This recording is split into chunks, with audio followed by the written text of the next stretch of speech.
E abrimos a nossa noite falando sobre um assunto que, sem dúvida, é uma revolução no campo da saúde. Você já ouviu falar no uso do marca-passo para o coração? Né? E para o cérebro? Pois é, o método cumpre as promessas de tratar alguns dos sintomas da doença de Parkinson, por exemplo. Quem nos conta mais é essa neurocirurgiã que é especializada em dor crônica e desordens do movimento e já participou de mais 250 implantes de eletrodos profundos para o tratamento dessa doença. Boa noite, doutora Alessandra Gorgulho. Boa noite. Posso repetir o que eu disse da última vez? Pode. Você ainda está válido? Como você é bonita. Muito obrigada. Obrigado, amor. Obrigada pelo convite Imagina, novamente. Obrigado por ter vindo. Prazer. Boa noite. Boa noite. Todo mundo já ouviu falar em marca-passo cardíaco. Uhum. Marca-passo cerebral, para mim é novidade. Eu fiquei sabendo hoje e falei contigo em off ali. Um é colocado no coração, o outro é no cérebro mesmo? Correto. Então, ele é um pouquinho mais longo do que o cardíaco, porque a gente precisa ter um eletrodo que vai dentro do cérebro e aí ele se conecta com o marca-passo, que é muito parecido com o cardíaco. E, na verdade, foi possível existir o marca-passo cerebral em decorrência da evolução e do nascimento do marca-passo cardíaco. Ele tem a mesma finalidade, né? Sim e não. Sim, no sentido de que ele consegue prover alívio de sintomas importantes que afetam a qualidade de vida do paciente. E não tão idêntico ao cardíaco, porque o cardíaco muitas vezes é colocado numa situação de emergência, ou seja, se a pessoa continuar com aquela arritmia, ela tem o risco de ir a óbito. Nenhuma circunstância que a gente use o marca-passo cerebral, a pessoa está em risco de vida, que se ela não fizer a cirurgia, ela pode ir a óbito. Mas no sentido de que ele é usado por meio da estimulação elétrica para controlar sintomas importantes de doença, sim, é o mesmo. Como é que ele funciona no nosso corpo, Alessandra? Então, na verdade, quando a gente coloca o eletrodo cerebral, e até trouxe um porque o pessoal pediu, né, para a gente demonstrar, essa partezinha bem delicada que a gente vê são 4 contatos. Então, eles vão modular a atividade dos neurônios no cérebro ou de tratos de substância branca, que são a caudinha do neurônio. Lembra do colégio? Sim, sim. Então, por meio da estimulação elétrica, a gente pode inibir ou pode estimular que vias que não estão funcionando bem ou estão funcionando por demasiado se tornem mais parecidas com o que é o normal no cérebro. E essa parte depois se conecta com o marca-passo, que realmente é muito parecido com o marca-passo cardíaco que fica guardadinho aqui, embaixo da clavícula. Então, ele desce por baixo da pele, conecta e aí, por meio desses... Perfeito, é isso aí. E por meio desses estímulos lá dentro do cérebro, a informação elétrica é armazenada aqui no gerador e manda as ondas. A gente pode modular por meio de parâmetros elétricos e então interferir de uma maneira muito elegante nos circuitos cerebrais que não estão funcionando mais bem.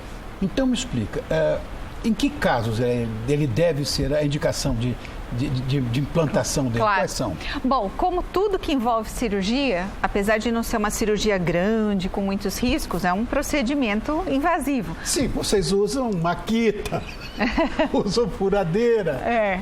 Então... Serrote, martelo. Brincadeira. Não, a gente já melhorou. Não, porque eu imagino que deve ser para abrir uma calota craniana, meu Deus do céu. Mas com essa técnica, na verdade, a gente faz um furinho no osso que é de 4 milímetros, então não é muito invasivo. Mas é um procedimento invasivo. Então, como tudo que envolve cirurgia, quando que é a hora da cirurgia? Depois que o tratamento medicamentoso, clínico, fisioterapia, atividade física, quando tudo isso já foi usado da maneira correta, optimizado, readequado e começa a não garantir ao paciente a qualidade de vida que ele precisa, aí está na hora de considerar a cirurgia. Agora, esse marca-passo pelo que você me falou ali em off, ele funciona como uma espécie de terapia de estimulação cerebral? Seria isso? Né? Isso mesmo. Falando bobagem. Não, é isso. Por isso que ele chama estimulação cerebral profunda. Profunda porque está lá dentro do cérebro. E a estimulação elétrica, ela pode ter diferentes características, ou inibitórias ou excitatórias, a depender da mistura dos parâmetros elétricos que a gente programa. Através desses...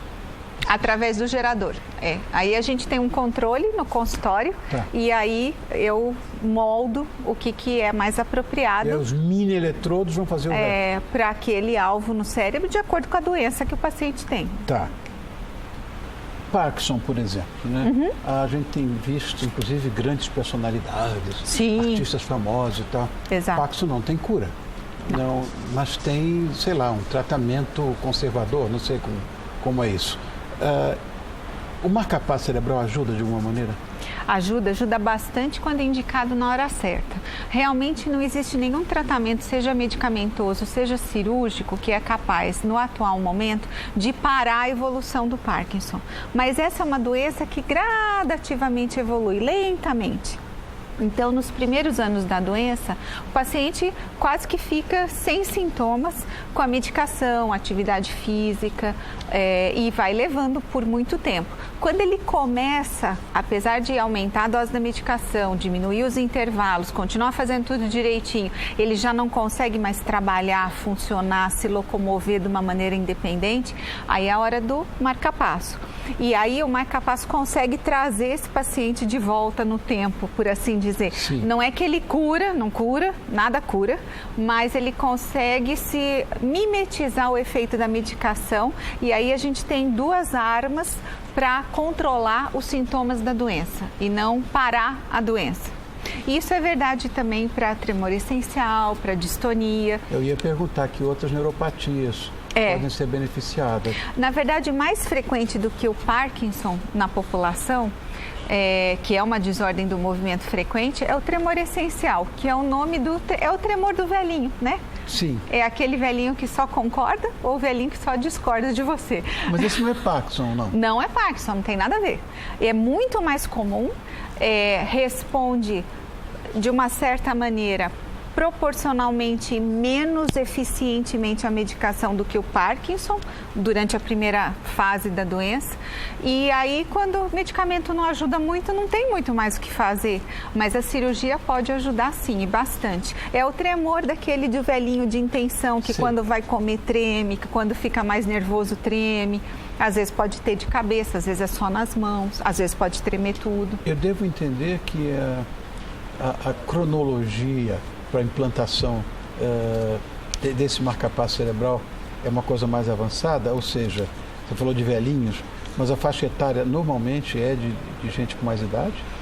Olha, o mais importante para indicar se um paciente é ou não candidato à cirurgia é a saúde, é o bem-estar dele. Então, por exemplo, não tem muito tempo a gente implantou um paciente de 80 anos, mas uma pessoa rígida, de boa saúde. Aí você às vezes pega uma pessoa, por exemplo, de 66, que tem uma doença oncológica, é anticoagulada, é hipertenso, diabético. Essa pessoa é menos candidata à cirurgia do que uma de 77 que está bem. E, por exemplo, só tem tremor ou só tem Parkinson, né? A gente também pode usar isso para pacientes bem jovens, como para distonia. Então, a gente pode implantar isso em crianças também. E a distonia é uma outra doença neurológica que não tem nada a ver com Parkinson nem com tremor essencial, que é quando a pessoa tem aqueles movimentos repetitivos. Então, falta coordenação para fazer um movimento. Eu quero estender meu braço, mas aí eu tenho que fazer tudo isso, é difícil para até eu chegar. Então, eu faço muito movimento extra, porque o comando do cérebro para os meus músculos, ele não é tão organizado, ele não está tão limpo. E tem também a distonia fixa, que é aquelas pessoas que ficam rígidas nessa postura e não conseguem desfazer. Essa é uma outra doença do movimento que também pode ser tratada com estimulação cerebral profunda. Além da distonia, a gente pode usar para alguns casos, não são todos, tem que avaliar corretamente, de epilepsia refratária. Não é aquele paciente que tem crise convulsiva e resolve bem com medicação. Não, isso E alguns subtipos de epilepsia, né, de difícil controle. Pode ser usado e também pode ser usado para o paciente que tem transtorno obsessivo compulsivo refratário grave. Só o grave? Só o grave. Conheço gente que tem tanto toque, mas não o grave necessariamente, né? Tem um outro tipo de neuropatia que pega as crianças, que eu estou tentando me lembrar agora, que normalmente elas são crianças e às vezes jovens também, que têm muitos tiques e... Gilles de La Tourette. La Tourette. La Tourette. Também. A gente pode tratar com eletrodo cerebral profundo. O Gilles de La Tourette é uma doença motora que envolve os tiques. O mais famoso é o tique verbal, que nem... Fala um palavrão virtuoso. Adoidados, Mas sabe que, na verdade, está presente em 50% dos casos. Embora seja, acho que, o sintoma que mais classicamente fez essa doença ser famosa. E também tem uma parte psicológica, psíquica, de ansiedade. E, às vezes, quem tem Gilles de La Tourette tem um pouquinho de toque. A Tourette tem cura, né? Medicamentosa, parece. Né? O Tourette, ele tem um pico, ele costuma melhorar com a idade. Por isso que, para você pensar na estimulação, geralmente se indica para o começo da idade adulta jovem, porque o paciente mais jovem, pela própria evolução natural da doença, pode ter uma remissão espontânea. Então, cada caso é um caso. Por exemplo, é um pouco mais aberta a indicação para Parkinson e tremor essencial do que para transtorno obsessivo compulsivo, entendeu?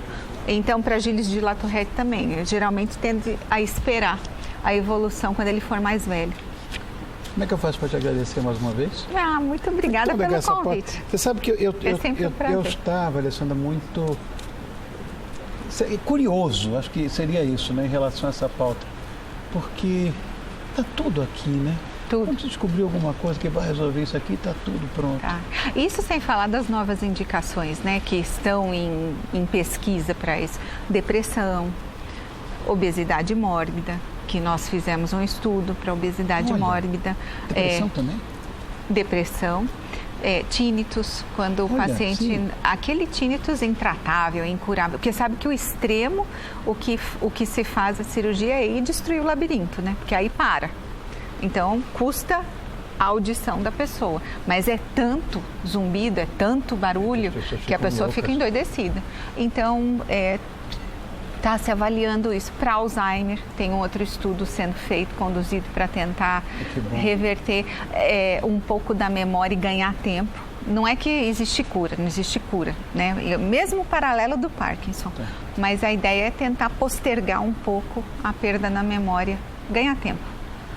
Alessandra, obrigado, querida. Alessandra Gogolho, como você sabe, neurocirurgiã de primeira grandeza, nossa parceira aqui no programa. Mais uma vez, ele nos dá uma aula em relação a essa história toda da... Imagina, marca-passo cerebral, nunca ouvi falar. Aonde nós vamos parar, minha gente? Obrigado, meu amor. Muito obrigada. Boa noite.